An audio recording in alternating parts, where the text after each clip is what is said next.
Good morning.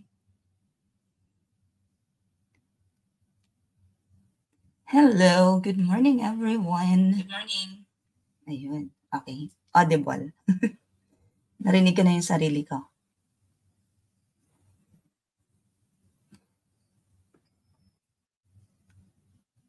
Yung sarili ko. Alright. Good morning, good morning.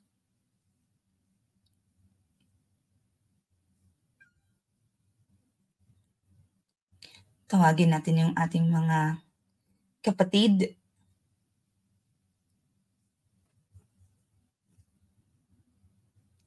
Ang aga-aga ng live ni Ma'am. Hi, kamusta?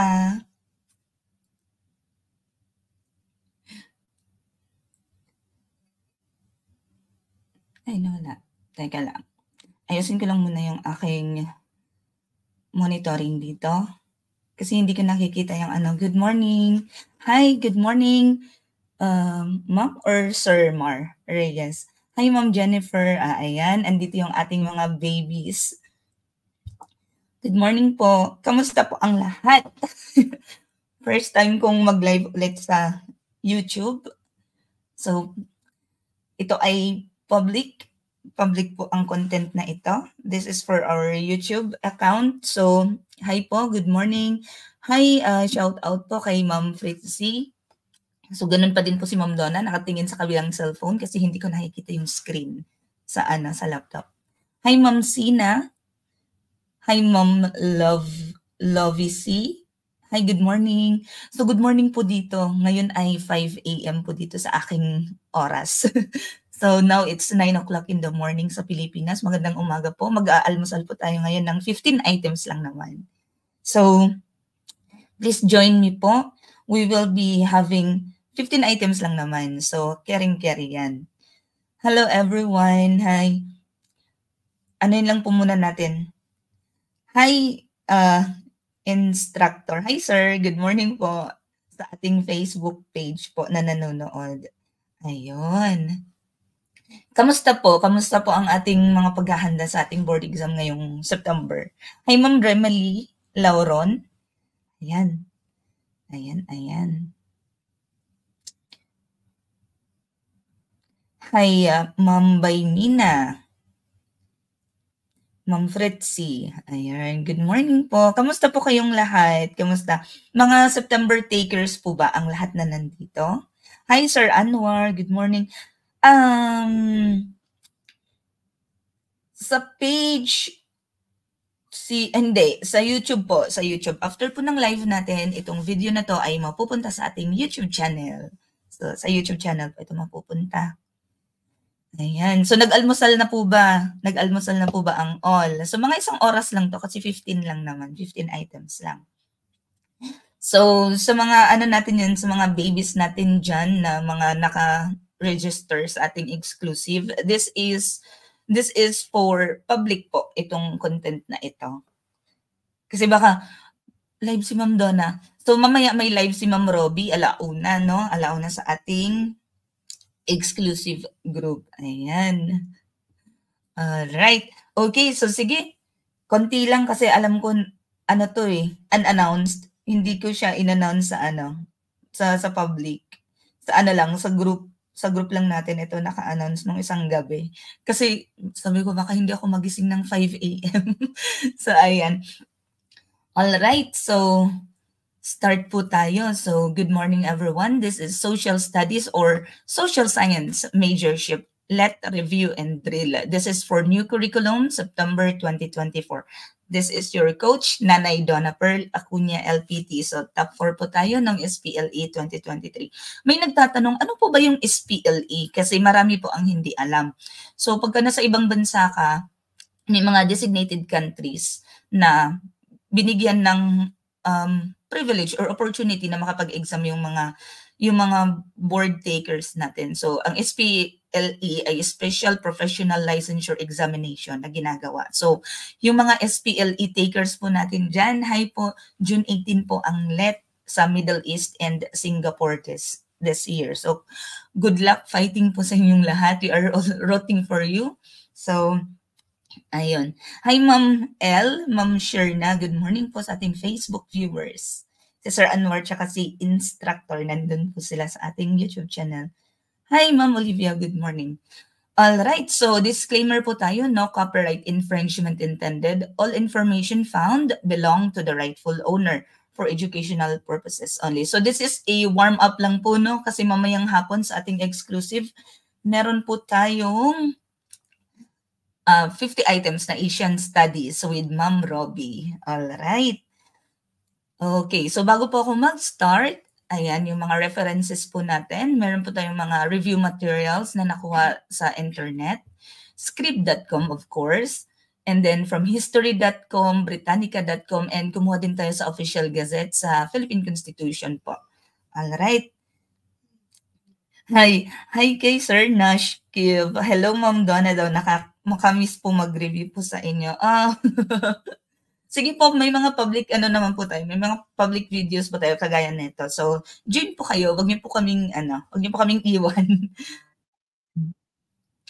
Alright. So, ayan. So, ito po yung ating mga social media accounts ng The Duo Top Notcher. So, kung hindi niyo pa po kami na-follow, hindi niyo pa po kami nahanap, hanapin niyo po kami and i-follow and i-subscribe niyo po. So, sa Facebook po, meron tayong The Duo Top Notchers Corner, Social Studies Major. Sa TikTok naman po, meron tayong The Duo Top Notchers Corner. So, nagpo-post din po si Ma'am Robin natin ng mga content doon, mga questions, daily questions. And then, of course, yung YouTube channel natin, The Duo Top Notchers Corner, Social Studies Major. So, manood po kayo doon. May mga videos po tayo doon. And please, don't skip the ads po. Alright. Maayong buntag, Ma'am. Watching from Zamboanga del Norte, sabi ni Ma'am Rachel. Ayan. Congratulations kay Sir Nash Kiv. LPT na cutie. Sabi. Alright. So, ito po yung mga YouTube recommendations po natin. So, kung may mga friends po kayo dyan na naghahanap na taga-ibang major na naghahanap ng lecturer, so ito po yung mga recommendations po namin. Of course, si Ma'am Kim, si Teacher Kim sa ating English major. Yan po yung YouTube account niya. Tapos, si Sir John Dexter Subusa for our TLE review. And then si Teacher Junessa sa ating science review naman. And then, of course, si Ma'am Joyce Acosta. Siyempre, ang ating magandang binibining dilag sa ating Filipino major. So, ayan. Kung may mga friends kayo na nangangailangan or naghahanap ng mga proven and tested na mga coaches, so ito po sila. I-recommend nyo na lang po. Alright. Good morning, sabi ni Marona si Ludo. Good morning daw. Isa po ako sa natulungan niyo makapasa. Congratulations, LPT. Ayan.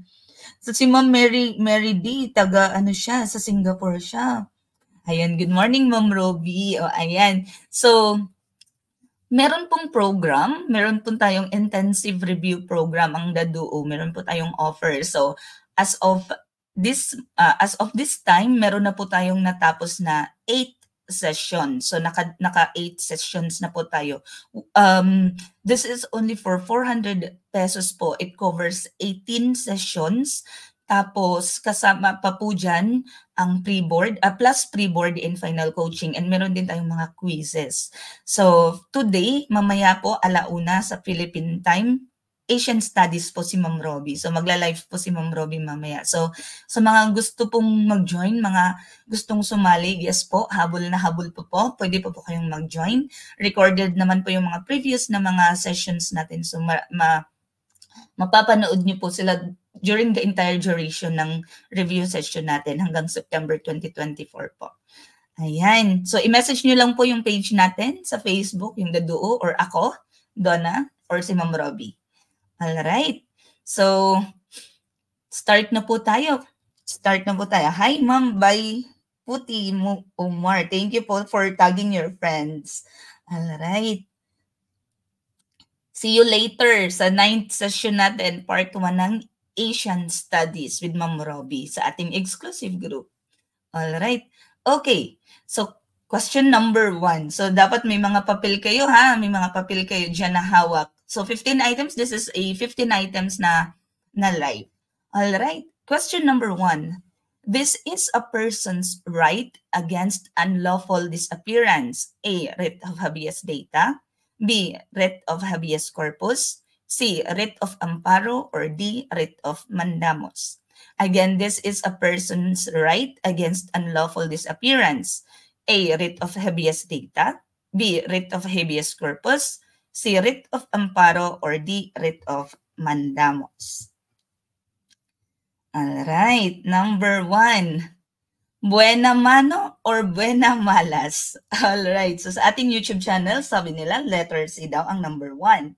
Sabi sa ating Facebook page, letter B daw. So alin po ba ang tama?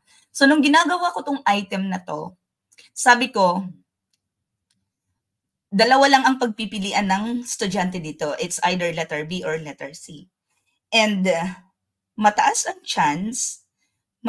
ang chance na marami ang pipili sa letter B.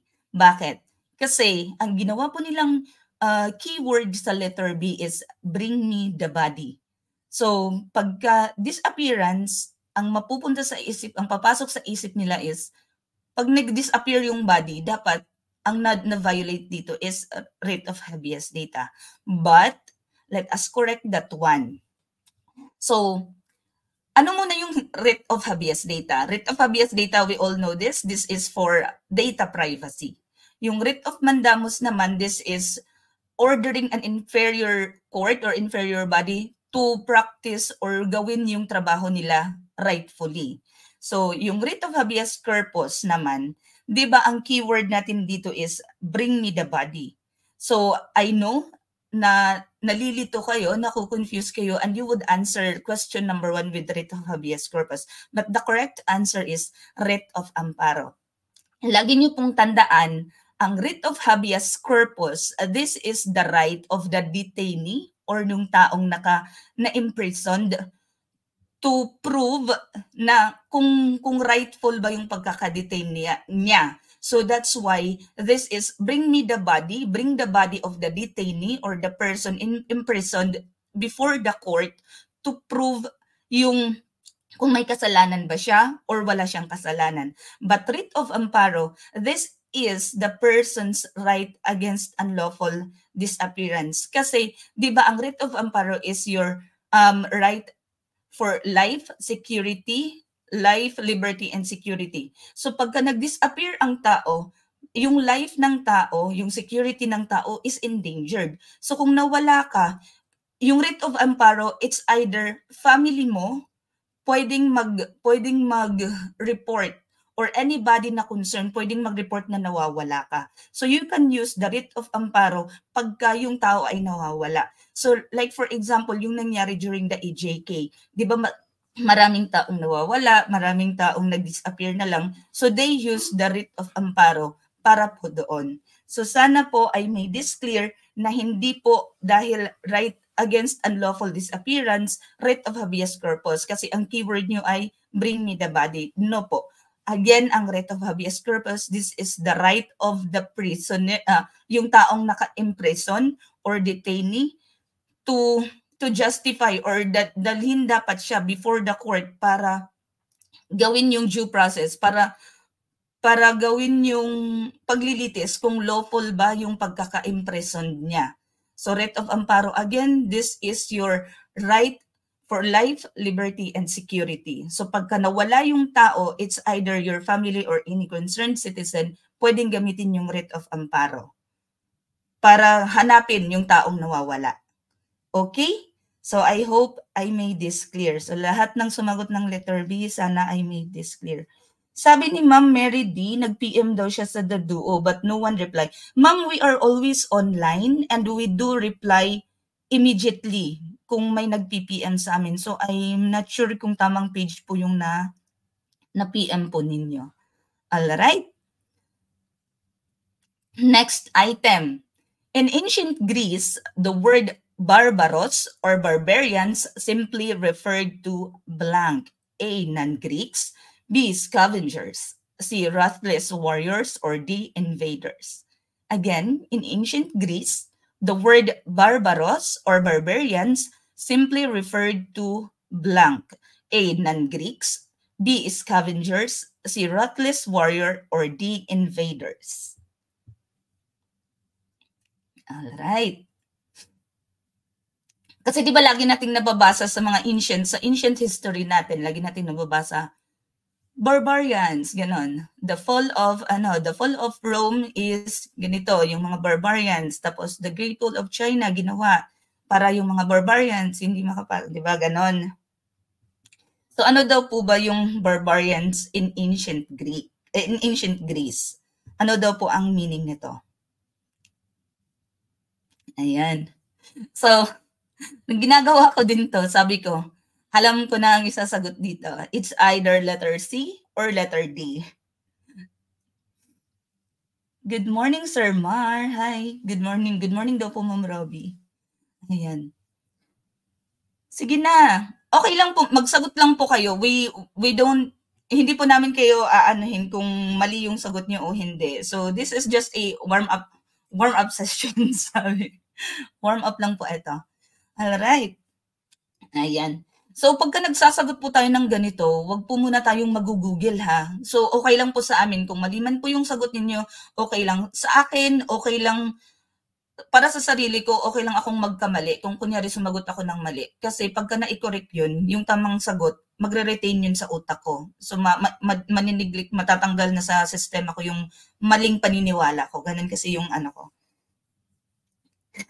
Murag ako na, di, dagan mo ma'am. Alright. Okay, so in ancient Greece, the word barbaros or barbarian simply referred to as the non-Greeks. So mga non-Greeks speaker. So nung last time, 'di ba nagturo ako ng world history. Nabasa ko po itong term na ito. So yung barbaros daw or barbarian sa ancient Greece simply meant non-Greek speaker. So parang ano kasi, sa kanila kasi, yung mga non-Greek speaker, ang pakinig nila sa mga salita nila is bar. So ganun lang daw yung pakinig nila. So that's why doon nag-start yung word na barbarians or barbaros kasi hindi nila naiintindihan. So it's not what we are ano yung ano natin sa utak ngayon na mga ruthless warriors itong barbaros. No, sa ancient Greece, wala po yung mga ganyang ruthless warriors sa isip nila. This is just simply referred to as the non-Greek speakers. So yung mga hindi nila naiintindihan outside the language na naiintindihan nila, kasi ang pakinig lang nila is bar pag nagsasalita yung mga tao na yun. So, ganon. Yun lang po yung ibig sabihin ng barbarous or barbarians sa panahon po nila. Hi, Sir Aldrin. Si Sir Aldrin ang aking tropang revolusyonaryo. Ang daming like at shares ng pictures niya. Good morning, Macario Sakay. Nanonood from Tarlac. Ayan. Alright. So, bakit? Ayan po, the word barbarian originated in ancient Greece and was initially used to describe all non-Greek speaking peoples, including Persians, Egyptians, Medes, and Phoenicians. The ancient Greek word barbaros, from which it derives, meant bubbler and was onomatopoeic. In the Greek air, speakers of a foreign tongue made unintelligible sounds, bar. So yun yung sinasabi ko. So that's why, ayun, nagkaroon ng barbar. Ayan. All right, next item, number 3. This solidified Mao Zedong's position as the undisputed leader of the Chinese Communist Party or the CCP. The march in general marked a reference point for many party members to prove their legitimacy. They crossed 24 rivers and 18 mountain ranges. Yan'an served as a base until the CCP took over in 1949. Letter A, the march to Yan'an. Letter B, the Long March. Letter C, the Death March. Or letter D, the Kuomintang March. So ano daw po ito? Sa Chinese po ito, no? Sa Chinese na ano to. This solidified Mao Zedong's position as the undisputed leader of the Chinese Communist Party or the CCP. The march in general marked a reference point for many party members to prove their legitimacy. They crossed 24 rivers and 18 mountain ranges. Yan'an served as a base until the CCP took over in 1949. A, the march to Yan'an.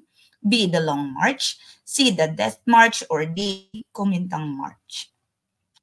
Letter A daw, add one out lang, sabi ni Sir Ayan. Okay. Hi po sa ating, ilan po ba kayong nandito? Ayun, 33 million viewers sa ating, sa ating YouTube. Alright, letter A daw, letter A. Bakit letter A? Ma'am, kasi may nakita po kaming yan-an sa question. Keyword din po, ano po ito, context clue. Hi sa ating 31 million viewers din sa ating, sa ating page. Ang aga, no? Kumain na ba kayo? Sana kumain na po kayo. Pero okay lang namang magkape habang nanonood. Okay. So, nung time ni Mao Zedong, ito yung mga communist na nagpaalis kay Chiang Kai-shek sa China, 'di ba? So, ito yung history sa China. So, itong march na to ay tinatawag na the Long March po. Yung letter C po natin, the Death March, ito po yung nangyari sa Pilipinas naman during the World War II, 'di ba? Yung panahon ng Hapon. So, from Bataan, they march all the way to San Fernando, Pampanga. Tapos from Pampanga, sinakay sila sa parang tren daw, papunta naman sa Camp O'Donnell sa Tarlac. So that is the Death March. Yung Kumintang naman, hindi Kumintang March yon. Kumintang Party, this is under the leadership of Sun Yat-sen nung time na yon, after ng mga dynasties. So Kumintang Party, this is under kay Sun Yat-sen. Siya yung unang leader ng Kumintang Party. But this march, ito yung pinakamahabang march kasi ang dami nilang kinross, diba? 24 rivers and 18 mountain ranges. Gaano katagal nila itong nilakad. So this is the Long March. Ayan. The communist marchers crossed 24 rivers and 18 mountain ranges, mostly snow-capped. Only 4,000 troops completed the journey. The majority of those who did not perished. It was the longest continuous march in the history of warfare and marked the emergence of Mao Zedong as the undisputed leader of the Chinese Communists. So learning on the communist heroism and determination in the Long March, ayan, thousands of young Chinese traveled to Shensi to enlist in Mao's Red Army. So that is the Long March. All right. Yes. Pagka nagkamali at na-correct, that is new knowledge. So wag po tayong mga ang bobo ko, bakit hindi ko alam yun? No, that's not it. We are here to learn. So we are here to gain new knowledge. We are here to gain additional knowledge para po baunin natin sa board exam. Ayan. Okay, hi kay Ma'am Jeneline Almeris. Hi kay Ma'am Maria Lizal Navarro. Nagsa-shout out. Hi, Ma'am Brian Yunson. All right. Okay. Next, number 4. The Americans acquired the Philippines as their colony because A, they helped Filipinos fight the Spaniards. B, they invaded the Philippines. C, they defeated the Spaniards. Or D, Spain ceded the Philippines by virtue of the Treaty of Paris of 1898. Again, the Americans acquired the Philippines as their colony because A, they helped Filipinos fight the Spaniards. B, they invaded the Philippines. C, they defeated the Spaniards. Or D, Spain ceded the Philippines by virtue of the Treaty of Paris of 1898. So yan, bonus question to. Bonus question to. Ayan. Hala, si Ma'am sinisipon, ang lamig kasi ng aircon dito sa bahay namin. Tapos pag binatay mo yung aircon naman, wala pang 5 minutes, sobrang init. Kasi nasa 41 degrees na ata kami dito. Kahit gabi. So, ganun po kainit. Para kang nasa likod ng aircon. Kunyari, di ba may aircon, tapos nasa likod ka nung yung parang blower niya. Parang ganun na yung pakiramdam dito. Alright. So, paano ba na-acquire ng Americans ang Pilipinas as their colony? Di ba nagkaroon ng giyera? Nag-umpisa to dun sa Cuba nung sumabog ang barkong Maine. Tapos, nagpatuloy. So, nung May 1, 1898, nagkaroon ng mock battle sa Manila Bay. So, dahil daw natalo ng Amerika ang Spaniards, the America, through the Treaty of Paris, of 1898, binigay nila ang Pilipinas kasama ng Puerto Rico, Guam, and Cuba sa mga Amerikano. So that's how the Americans acquired the Philippines as their colony. Ayan. Binenta. Uy, ayoko mag-tell kung binenta. Ayan. So the Spain ceded the Philippines by virtue of the Treaty of Paris of 1898. All right. Number 5, the following are the powers of the president except A, power to declare martial law, B, power to enter into treaty or international organization, C, power to grant reprieves, or D, power to interpret laws. Again, the following are the powers of the president except A, power to declare martial law, B, power to enter into treaty or international organization, C, power to grant reprieves, and D, power to interpret the laws.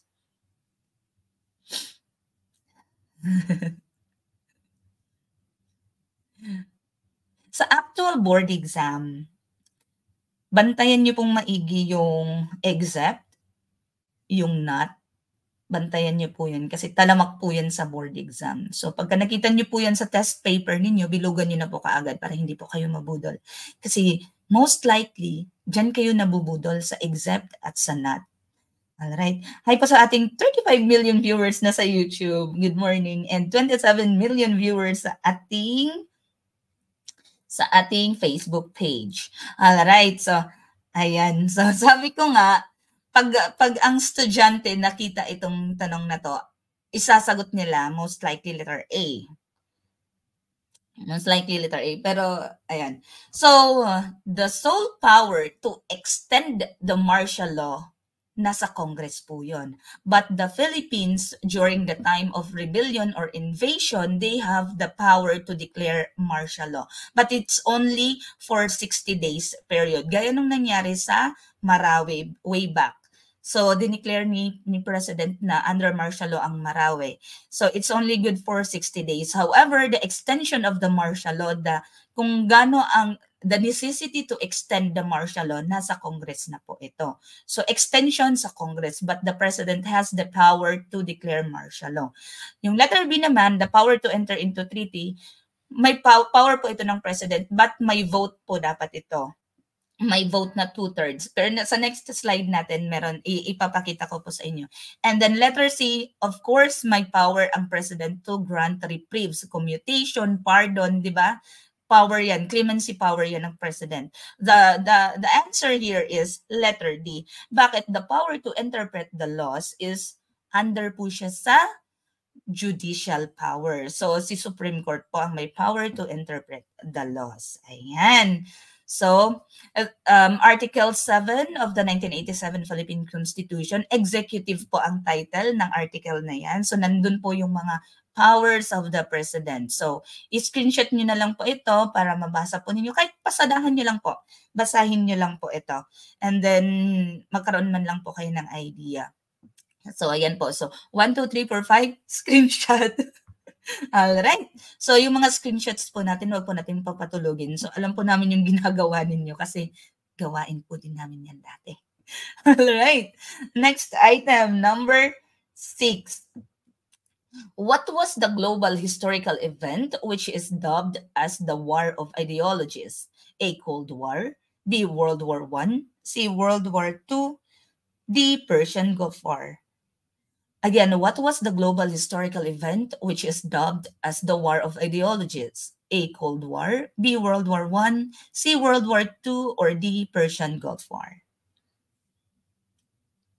Sagot po sa number 5 is letter D.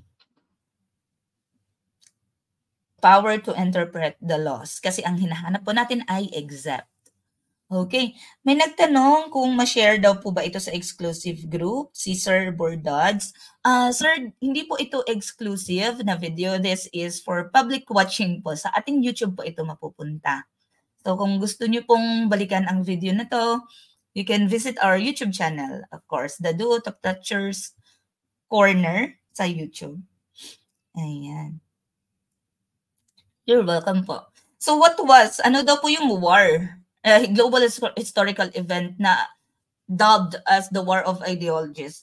Of course, that is the Cold War. So this is ideological conflict between the US and the USSR dahil 'di ba socialism and communism po ang pinag-aanuhan dito. Pinag-aawayan dito. So yung World War I naman, ano nga ulit yun? Ito daw dapat yung the war that ends all wars. Pero nagkaroon ulit ng World War II. So yung Persian Gulf War naman dito yon nung ni-try i-invade ni Iraq si Kuwait. So sumali si na US kaya nagkaroon ng Persian Gulf War. All right. Next item number 7. Which of the following is not a characteristic of capitalism? A. Laissez-faire. B. Pure competition. C. Government ownership. Or D. Profit-driven. Again, which of the following is not a characteristic of capitalism? A. Laissez-faire. B. Pure competition. C. Government ownership. Or D. Profit-driven.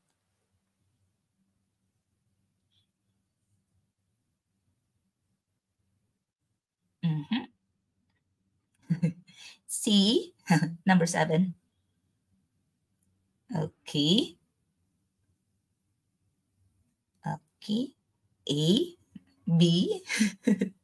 Hi, Ma'am Emma Palabreca. Hi, Ma'am. Sir Kevin Cervantes. Good morning po. Sir Ian Goles. Okay. So, naglalaban-laban ang A at C. Meron ding B. Ayaw nyo ng letter D.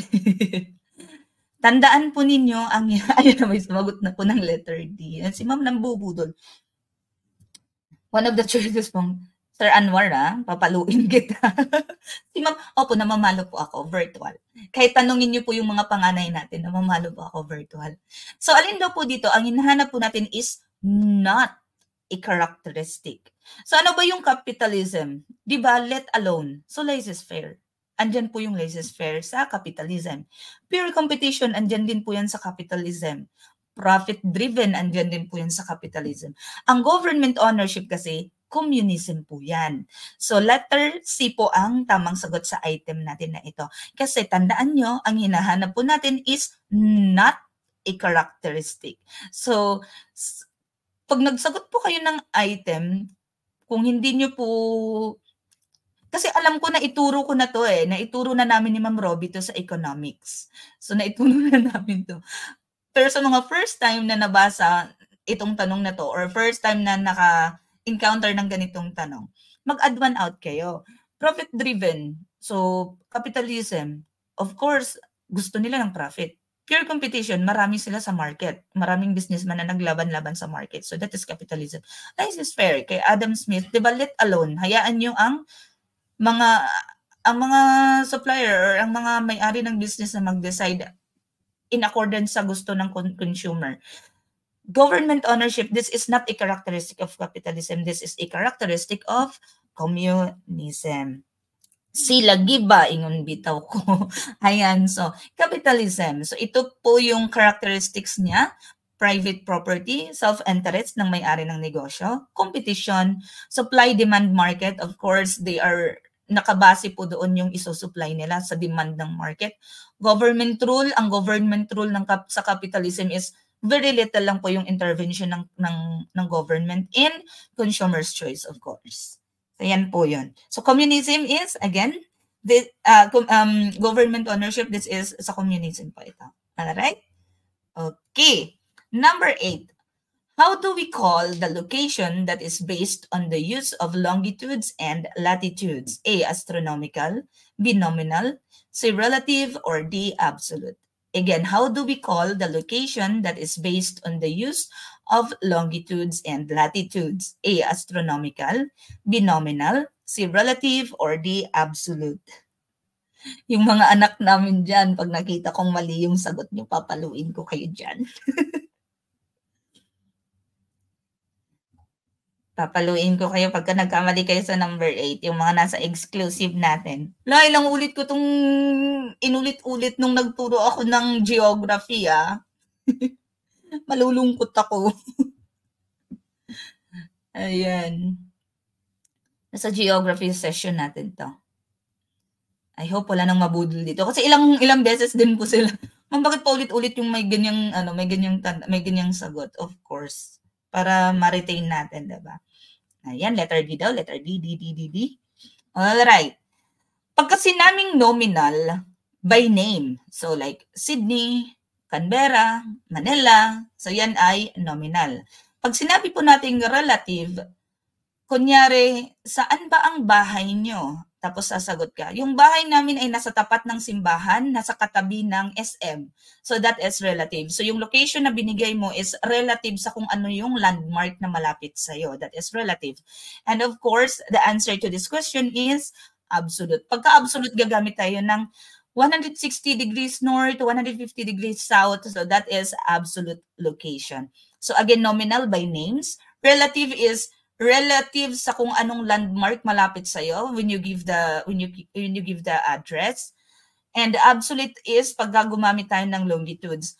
Absolute din po pagka gumamit ka ng exact address. So 165 P. Tuazon Street, ganyan. That is absolute location din po. Pagka exact location ang ibibigay mo with numbers, that is absolute location. Pag relative, that is kapitbahay po ng simbahan, katabi ng eskwelahan, that is relative location. Alright? So, ayan. Very good. Exempted po kaming mga anak sa labas. Ayaw niyo po bang magpaampon? Alright. Number 9. The Arab oil embargo against the United States in 1973 was initiated because of U.S. support for A. Greece in its conflict with Turkey, B. Iraq with its conflict with Iran, C. Israel during the Yom Kippur War, or D. Egypt in its Suez Canal crisis. Again, the Arab oil embargo against the United States in 1973 was initiated because of U.S. support for blank. A. Greece in its conflict with Turkey, B. Iraq with its conflict with Iran, C. Israel during the Yom Kippur War, or D. Egypt in its Suez Canal crisis. Member po, sabi ni Ma'am Lizelle, member po ng group, exclusive group. May live po kayo mamaya, Mama. Mga anak namin sa exclusive, may live po kayo mamaya alauna. So hindi pa po ito yon. So si Ma'am Robbie po magtuturo mamayang alauna, 1 p.m. Philippine time. Ayan, so antabayanan niyo po siya mamaya. Okay. So ano yung Arab oil embargo against the United States in 1973? So yung 1973 na war, this is the war between the Arab and Israel. So dahil nakisawsaw po si US, nagkaroon ng Arab oil embargo. So answer po natin, ay sorry, mali yung sagot, sorry. Teka lang ha, anuhin ko po ito, para hindi po kayo malito. This is not the correct answer. This is not the correct answer. Bakit nagkaganyan? So sagot po natin dito is letter C. Ayan. So, slideshow. Bakit ganun? So, the Arab oil embargo against the United States in 1973 was initiated because of the U.S. support for Israel during the Yom Kippur War. So, ayan po siya. Oil embargo, 1973 to 1974. During the 1973 Arab-Israeli War, Arab members of the Organization of Petroleum Exporting Countries, or the OPEC, imposed an embargo against the United States in retaliation for the U.S. decision to resupply the Israeli military and to gain leverage in the post-war peace negotiations. So yan po yung Arab oil embargo. Alright?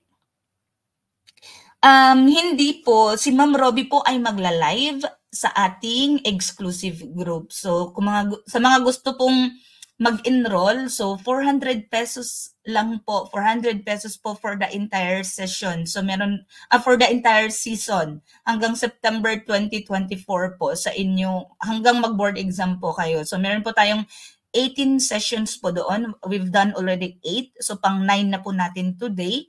And then plus the pre-board and the final coaching po. So ganun po kadami ang inclusions, ang coverage ng 400 pesos po ninyo. So ayan. Number 10, according to informational social influence, people has the tendency to conform to others because A, they want to be right, B, they want to be liked, C, they lack confidence, or D, they are embarrassed. Baka yung ano po ninyo, Ma'am Lizelle, yung resolution po ng YouTube ninyo. Again, number 10, according to informational social influence, people has the tendency to conform to others because A, they want to be right, B, they want to be liked, C, they lack confidence, or D, they are embarrassed. Number 10. Konti na lang, matatapos na po tayo. Number 10, 10, 10, number 10. Asan na po sila? Hi sa ating 36 million sa YouTube and 29 million sa Facebook page. Alright. So, ayan. Letter A, letter C, letter B. Wala nang nagsasagot sa YouTube channel. Bakit? Bakit? Hi, sir. Ay, ma'am. Tingnan ko nga. Ma'am Braille. Letter B daw para maiba. So, conformity. Ano ba yung conformity? Yung, sige na lang, susunod ka sa idea nila. Pero, may dalawang klase po pala ang conformity. Merong normative and merong informational social influence. So, yung normative, ito yung, for example, sasabihin ng mga friends mo, ito na lang, tapos lahat sila ito. Tapos ikaw lang yung naiiba kasi sa puso mo ayaw mo yun. Pero para magustuhan ka ng mga friends mo, sige yun na lang. Pero may battle inside sa self mo, privately may battle kasi ayoko naman talaga nun pero umuo lang ako kasi yun yung gusto nila para hindi ako maiba sa kanila. So that is normative conformity. Yung informational social influence naman, pagka kunyari may nakita ka tapos alam mo itong tao na to, mas may alam siya kesa sa'yo. So dahil doon sa information na binigay niya, magko-confirm ka na, oo, tama to kasi mas maalam siya kesa sa akin. Tama yung idea niya. So magko-confirm ka kasi you also want to be correct. You also want to be right. The same doon sa tao na nagbibigay ng information na yon. So dalawa po yung conformity, isang normative at isang informational social influence. Again, yung normative, magko-conform ka sa gusto ng tropa mo kasi ayaw mong maiba ka sa kanila, ayaw mong i-dislike kanila, gusto mong i-like kanila. So that is normative. Yung kung gusto mo lang maging tama dahil may nakita kang tao na nagbigay ng information na to, o magko-conform ka doon sa kanya kasi sa isip mo, tama yung binibigay niyang information. Like for example ako, kung kunyari, may information akong binigay sa inyo, tapos sa isip nyo, tama to kasi si Ma'am Donna yung nagbigay nito, hindi ko na i-check kung tama ba to o hindi. That is informational social influence. So, gusto mo ding maging correct. So, ganun po yung ibig sabihin nun. Yes po, pwede po pong mag-join. Lahat po ng previous sessions po natin sa ating exclusive group ay naka-record. So, pwede nyo po siyang mabalikan kasi naka-session 9 na po kami. Pang session 9 na today. So, yung 8 sessions po na yun, pwede nyo pa pong balikan. So, recorded po yun. So, may nagtatanong ilang oras po per session ninyo. Depende po kasi, it's 50 items per session namin. So, namin, on average po ay 3 oras po per session. So, ayun. So, naka-cover na po tayo ng 24 hours worth na review session. Plus, may mga quizzes and diagnostic po tayo. Hi, Sir Mario. Good morning din po. Ayan. So, ayan. Informational social influence occurs when we conform in order to be correct. It leads to both private and public changes. Normative social influence occurs when we conform in order to gain acceptance and avoid rejection. It leads to public changes but private disagreement. Ayan. Okay. Next item number 11. Which of the following is a final good? A. Burger patty sold to Jollibee. B. Burger bun sold to Jollibee. C. Yum burger sold by Jollibee. Or D. Mustard sauce sold to Jollibee. Again, which of the following is a final good? A. Burger patty sold to Jollibee. B. Burger bun sold to Jollibee. C. Yum Burger sold by Jollibee. Or D. Mustard sauce sold to Jollibee. Nasa work po.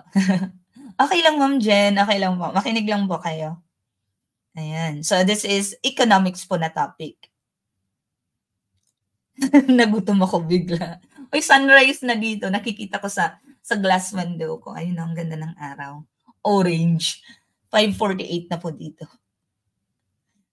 Nagutom bigla. So ano nga yung, 'di ba, may final goods tayo. Meron tayong capital goods and meron tayong final goods. So dito yung burger patty, yung burger bun at yung mustard sauce, these are capital goods kasi ginagamit siya ni Jollibee to create the final good which is the Yum Burger. So Yum Burger po ang final goods. Final good natin sa item na to. Pwede mo naman, ay. Pero si Jollibee yung pinag-uusapan natin. So si Jollibee po kasi yung pinag-uusapan natin. Kung sa bahay po ninyo, kung sa bahay po as an individual, the burger patty na binili mo sa tindahan, this is your final good. But then ang pinag-uusapan natin is si Jollibee. So si Jollibee ay isang business entity na gumagawa ng Yum Burger. So, lahat po ng to, burger patty, burger bun, and mustard sauce, these are ingredients para makagawa ng final good which is the Yum Burger. Alright? So, pag individual ka, yes, of course. If you're an individual, the burger patty, you can consume it as a final good. The burger bun, you can consume it as a final good. But we are talking about Jollibee po. Okay? Number 12. What is the impact of a tariff on an imported good? A. It reduces the amount of imports and raises the domestic price of the good. B. It keeps the good from being imported. C. It sets the maximum number of a good that is allowed into the economy. Or D. It causes foreign producers to pay export to the tariff-imposing nation. Again, what is the impact of a tariff on an imported good? A. It reduces the amount of imports and raises the domestic price of the good. B. It keeps the good from being imported. C. It sets the maximum number of a good that is allowed into the economy. Or D. It causes foreign producers to pay to export to the tariff-imposing nation. Mag-good morning pala ako kay Ma'am Rosalie. Good morning, Ma'am. Sa school ko po ito sa Surigao Education Center po. Si Ma'am nagtatrabaho dati. Good morning, Ma'am. Nakikita ko name ni Ma'am eh. 12 na pala? Yes, 12 na po. Malapit na tayong matapos. Okay. So ano po yung tariff on imported goods? So ito po yung tax, diba, na nilalagay natin sa mga imported goods. So ano ang magiging impact daw ng tariff sa imported goods? So of course, 'di ba pagka nag-import ka, may tariff goods. So ang tendency pagka kunyari bumili ka ng mga luxury items from outside the country, pagpasok sa Pilipinas magkakaroon ng tax. So pag binenta mo 'yon sa Pilipinas, magiging mahal yung pagbenta mo kasi yung tax na binayaran mo, syempre ipapatong mo 'yun doon sa item. So, ang magiging tendency, ang magiging impact nito, hindi ka na lang bibili ng mga items from outside kasi konti na lang ang bibili pagka tinaasan mo yung presyo. Pagkadating sa Pilipinas, kunyari, ibibenta mo siya, konti na lang ang bibili ng product mo, yung mga can afford na lang. So, ang mangyayari, it reduces the amount of imports, kukunti yung amount ng imports, and raises the domestic price of the goods. So letter A po ang sagot natin dito. Yan po yung impact ng tariff. So again, for example, mga Coach bag, bibili ka sa ibang bansa, pagpasok sa Pilipinas, magkakaroon siya ng tariff tax. So magbabayad ka ng mahal for the tax. So tataas na yung presyo pagdating mo dun sa loob. Okay? Good morning, Ma'am Rosalie. Ayan. So, okay po tayo dyan. Clear po tayo sa number 12. Number 13. A country has an absolute advantage whenever it, A, prefers to do one particular activity, B, can produce more of something than others with the same resources, C, can produce something at a lower opportunity cost than others, or D, has a better educated population than others. Again, a country has an absolute advantage whenever it A, prefers to do one particular activity, B, can produce more of something than others with the same resources, C, can produce something at a lower opportunity cost than others, or D, it has a better educated population than others. Okay, letter A, letter C. Okay. Sir Mario, bakit nasa number 12 ka pa? Binulong.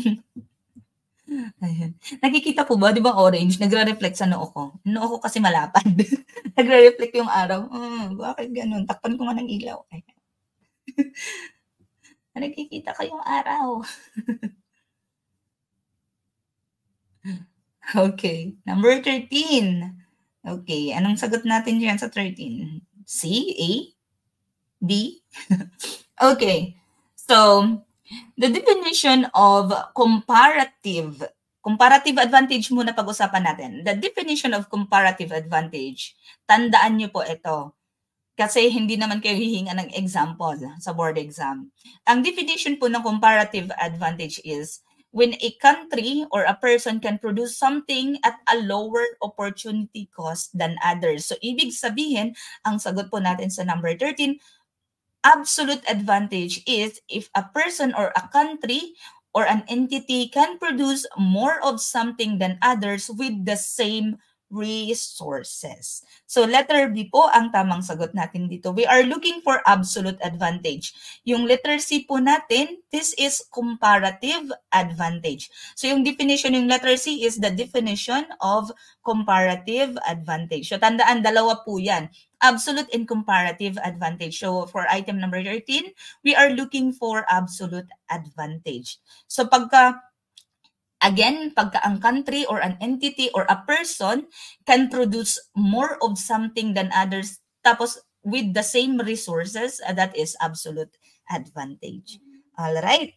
Ito, definition ng absolute advantage pala. The ability of an individual, company, region, or country to produce a greater quantity of a good or service with the same quantity of inputs per unit of time. So, yan po.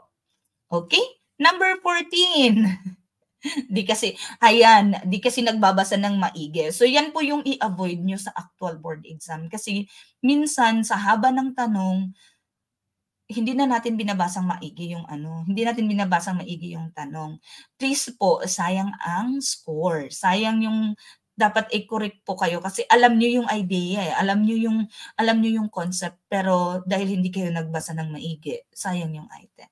Number 14. The Constitution provides that no educational institution shall be established exclusively for aliens except for A, permanent alien residents, B, employers of Filipino workers in the Middle East, C, citizens of ASEAN member countries, or D, foreign diplomatic personnel and their dependents. Again, the Constitution provides that no educational institution shall be established exclusively for aliens except for A, permanent alien residents, B, employers of Filipino overseas workers in the Middle East, C, citizens of ASEAN member countries, or D, foreign diplomatic personnel and their dependents. You're welcome po, ma'am. Nahulog yung mga kaunan-unanan ko dito. Mga unan sa upuan. Yan. Okay. 14D, sabi ni Sir Mar, with question mark. So letter A daw, sabi ni Sir Jaire. Sabi ni Ma'am Charlene D, Ma'am Mary Grace Ocampo D, Ma'am Leia D, Ma'am Jeneline D, Sir Ian D, Ma'am Jennifer A, Sir Mediario D. Ayan.